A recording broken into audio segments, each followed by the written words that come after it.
آج میں تینوں اپنے تے تیرے دشمن دا تعارف کروانا کہ شک پیدا کیتا بسم اللہ الرحمن الرحیم وَلَقَدْ خَلَقْنَاكُمْ ثُمَّ صَوَّرْنَاكُمْ ثُمَّ قُلْنَا لِلْمَلَائِكَةِ اسْجُدُوا لِآدَمَ فَسَجَدُوا إِلَّا إِبْلِيسَ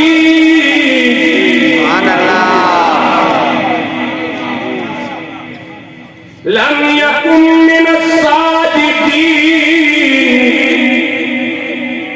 قَالَ مَا مَنَعَكَ أَلَّا تَسْجُدَ إِذْ أَمَرْتُكَ قَالَ أَنَا خَيْرٌ مِّنْهُ خَلَقْتَنِي مِنْ نَارٍ وَخَلَقْتَهُ مِنْ طِينٍ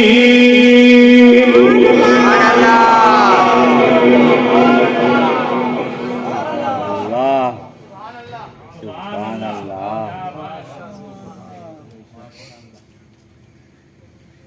وَلَقَدْ خَلَقْنَاكُمْ شک نہیں کرنا تم کو اللہ نے پیدا کیا سبحان اللہ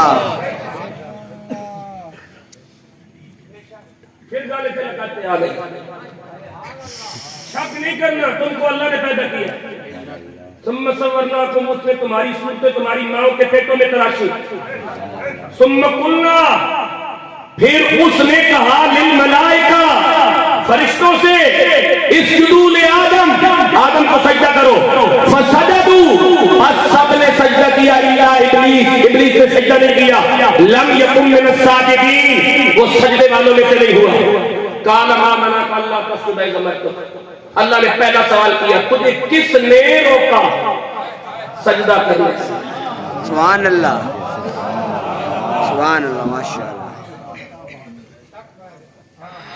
شک پہ گیا سب سے پہلے جسے شک پڑا اسے ابلیس کہتے ہیں سبحان اللہ اب قیامت تک جسے شک پڑے گا اسے اولیاء شیطان کہتے ہیں اور جسے شک نہ پڑے اسے اولیاء اللہ کہا جاتا ہے سبحان اللہ سبحان اللہ ماشاءاللہ سبحان اللہ سبحان اللہ زندہ باد زندہ باد زندہ باد زندہ باد قال ما منعك اللہ تسجد اذ امرتک تجھے کس نے روکا سجدہ کرنے سے کس نے روکا لفظ کیا ہے ما منعك اللہ تسجد اذ امرتک وہاں ایک اللہ ہے جس نے سجدے کا حکم دیا ایک فرشتے ہیں جنہوں نے سجدہ کیا ایک آدم ہے جس کو سجدہ ہوا یہ روکنے والا کون ہے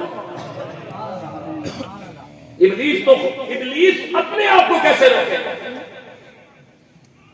یہی تو وہ گہری بات ہے جسے ہم نے سمجھنا ہے یہ ابلیس کو روکنے والا کون ہے ابلیس کو جس بیماری نے روکا اس بیماری کا نام ہے حسد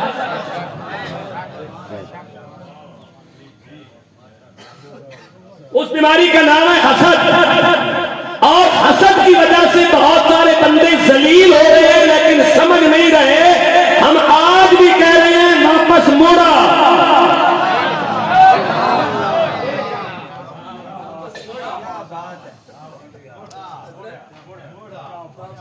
حسد کی وجہ سے بہت سارے بندے حق کے ساتھ کھڑے نہیں ہو رہے حسد کی وجہ سے حسد کی وجہ سے حسد کی وجہ سے حالانکہ یہ سارے زمانے کو معلوم ہے کہ جس نے اس دور میں رسول اللہ کی عزت پہ پہرا دیا اسے دنیا صرف امیر المجاہدین علامہ خادم رفیع کے نام سے جانتی ہے سبحان اللہ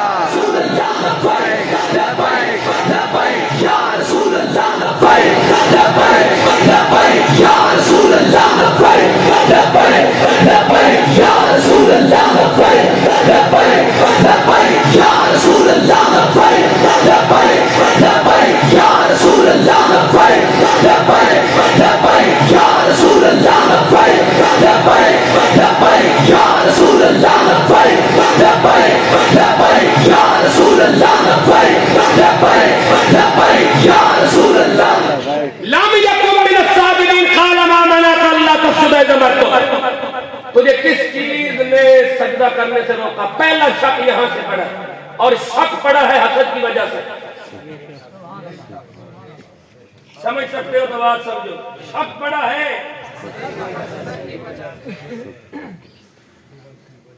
بخل کی وجہ سے, کینے کی وجہ سے کہ میری نمبرداری کو خطرہ ہے. 40 سال حضور نے مکہ میں گزارے. ابو لہب اور ابو جہل جیسا دشمن بھی کہتا ہے محمد صادق ہے اور امین ہے.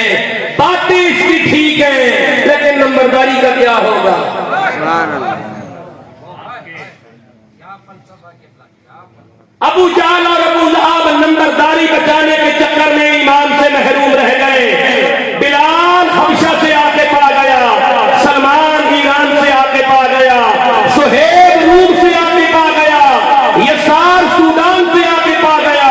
وہ نمبرداری کا چکر میں کھوئے رہے. مسئلہ ادھر بھی نمبرداری کا تھا, مسئلہ ادھر بھی نمبرداری کا ہے. نمبرداری حق نہیں بیان کرنے دیتی. قرآن کہتا ہے سب سے پہلے جسے شک پڑا اسے عزازیل شیطان کہتے ہیں. سبحان اللہ. اصل نام عزازیل ہے. مانا کہ اللہ کا سزائے کا مرتب. اب سنیے حضرت کا فلسفہ. جب بندہ ڈپریشن کا مریض ہو تو وہ کیسی حرکتیں کرتا ہے؟ یہ شیطان کا آپ دیکھیں یہ ڈپریشن کا مریض تھا. اب بندے چپ کر گئے کہ شاید ڈپریشن آج کی بیماری ہے. سب سے پہلے جس بندے کو ڈپریشن کی بیماری ہوئی اس بندے کا نام شیطان ہے.